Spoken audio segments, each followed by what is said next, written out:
How you doing, Valentine? How'd you get your name? I got it from the Queen song Radio Gaga. My producer Rob used to call me Gaga in the studio because he said I was so over the top and theatrical, and I just kept the name because I thought it was fitting. New Kids on the Block, man. Yeah, I can't believe it. What's it like opening for them? It's so amazing. You know, I'm a new artist, and a couple of months ago I was just like nobody everywhere, and to have the New Kids really be so loving and so kind and have me go on the road with them and open for them. I mean, I get to play for 15,000 people every night. It's just like this amazing experience. I'm from New York City, born and raised, and you know, I'm 22 years old. So much about my, you know, the youth culture for my generation is celebrity obsession.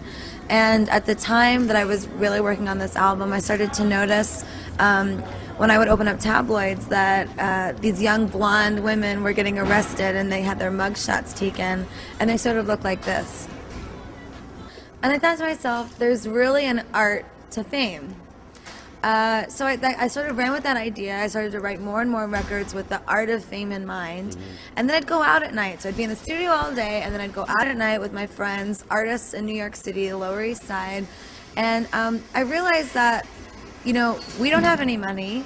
We're not famous. There's no paparazzi chasing us. But when we walk down the street, people wonder who we are. And that's that inner fame. That's that swagger, that inner sense of passion for your music and your art, your style, your knowledge about what you do. That's infectious. And it's, yeah, nobody knew who I was, but everybody wanted to know who I was. Well, Just Dance, I was in the studio in Los Angeles. The night before, I had been in New York, and I knew I was going to be leaving New York for a couple weeks.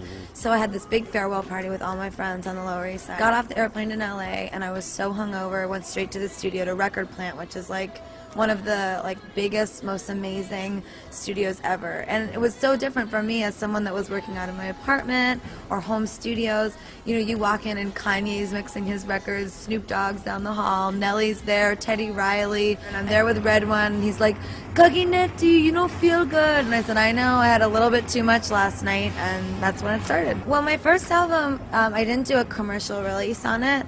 It was more just like records that I put together on my own, and it was really short. I, you know, demoed everything and produced it all myself.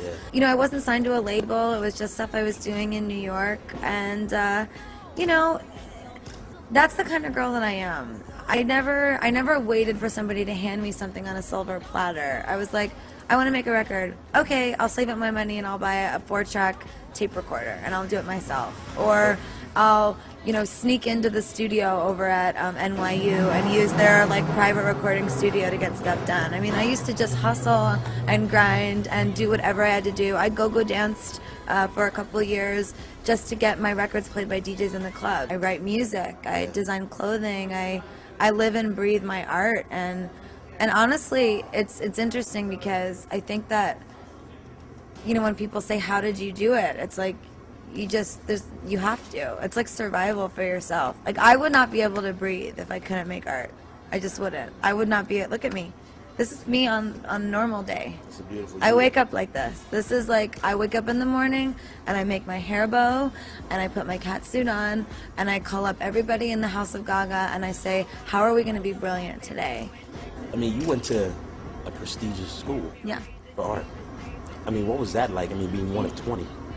Well, the School of the Arts, yeah, it's a theater program. It's really hard to get into, the musical theater program there, and it's not just musical theater. You know, you take you know, art history classes, you take set design, you take lighting design, you learn about creative direction and scenes and dance, like all kinds of stuff. And I think that that's what makes me different as a pop writer and as a performer, is I'm really knowledgeable about my art. I mean, I'm not like a dummy. On the Grind is where we bring in anybody who's trying to make it to the next level. And we want to know, I mean, what can you tell some of these cats out there who are still grinding? Honestly, this is as somebody that has been in the grind in New York for a really long time. And I've seen a lot of really talented artists not go anywhere. And you have to think about your life. Read this book, first of all. It's called Letters to a Young Poet by Rainer Maria Rilke. and read it 100 times. It's only 80 pages long, so read it 100 times. And I want you to think about the last time you got really drunk, and I want you to think about the last time that you didn't show up to work. Every little moment counts, and you can never think that something is not important. Live your life as if you would die if you were forbidden to make music. And if you do that, you will get your song played on the radio.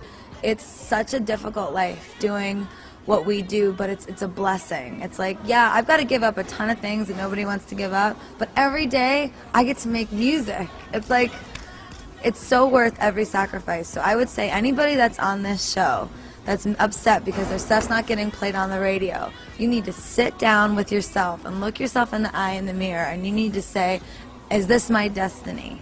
Am I really supposed to be doing this? And if you are, you're going to sit in that mirror and you're going to figure out, how am I going to get my song played on the radio? And you're going to look deep in that mirror and go right into the corner in the iris of your eye, and there's going to be an answer, and it's going to happen. We know how the grind is, and the grind takes a lot of people, but it takes the strong ones to survive. And you survive. You know what I mean? So Thanks. We want to have you back on the grind. Oh, yeah. I'm here. For the next time. Yeah, I'm for sure here. We want to thank you for coming on, babe. Thank you. You look fabulous, man. Thank you. Shout out anybody? I would love to give a shout out to all of the viewers that are watching, everybody that, you know, has a dream. Like, don't ever stop. Like, really, like, just devote your life to it, and you can make anything happen. So that's a shout out to all of you who are watching. You got a MySpace? MySpace.com/Lady Gaga. LadyGaga.com just was launched, and you can go on YouTube and go to my channel. Go check it out, and you know, message me. I really love to communicate with my fans. So. Yo, it's your man Valentine sitting with the lovely Lady Gaga, man. Hey, if you think it's your time to shine, you need to get on the ground with your man Valentine. Lady Gaga, we out. Oh, red.